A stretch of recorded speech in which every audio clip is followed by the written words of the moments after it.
नमस्कार।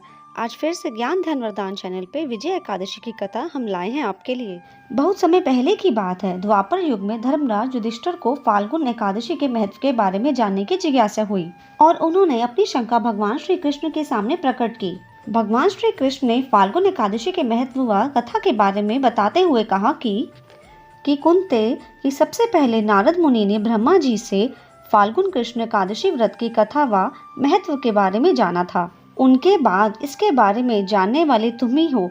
बात त्रेता युग की है, जब भगवान श्री राम ने माता सीता के हरण के पश्चात रावण से युद्ध करने के लिए सुग्रीव की सेना को साथ लेकर लंका की ओर प्रस्थान किया था। तो लंका से पहले विशाल समुद्र ने रास्ता रोक लिया।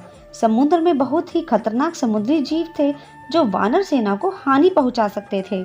क्योंकि श्री राम मानव रूप में थे, इसलिए वह इस गुत्थी को उसी रूप में सुलझाना चाहते थे। उन्होंने लक्ष्मण से समुद्र पार करने का उपाय जानना चाहा, तो लक्ष्मण ने कहा, वैसे तो आप स्वज्ञ हैं, फिर भी यदि आप जानना ही चाहते हैं तो मुझे भी स्वयं इसका कोई उपाय नहीं सूझ रहा। लेकिन यहाँ से आधा योजन की दूरी पर वक्दालभ्य मुनिवर निवास करते हैं, उनके पास इसका कुछ न कुछ उपाय हमें अवश्य मिल सकता है। फिर क्या था, भगवान श्री राम उनके पास पहुँच गए, उन्हें प्रणाम किया और अपनी समस्या उनके सामने रखी। तब मुनि ने उन्हें बताया कि फाल्गुन मास की कृष्ण पक्ष की एकादशी को यदि आप समस्त सेना सहित उपवास रखें तो आप समुद्र पार करने में कामयाब होंगे।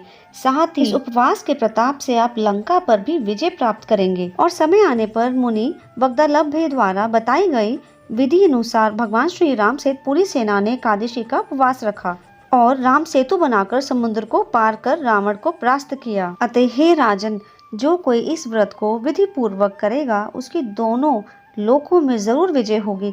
श्री ब्रह्मा जी ने नारद जी से कहा था कि पुत्र कि जो कोई इस व्रत के महात्म्य को पढ़ता या सुनता है उसे वाजपेय यज्ञ का फल मिलता है। विजय एकादशी व्रत की पूजा विधि। विजय एकादशी के दिन पूजा स्थल पर एक कलश की स्थापना करें। श्रद्धा पूर्वक श्री हरि का पूजन करें। मस्तक पर सफेद चंदन या गोपी चंदन लगाकर पूजा करें। श्री हरि को पंचामृत फूल और इसी ऋतु का कोई एक फल अर्पित करें। एक वेला उपवास रखें और एक वेला पूर्ण सात्विक आहार ग्रहण करें।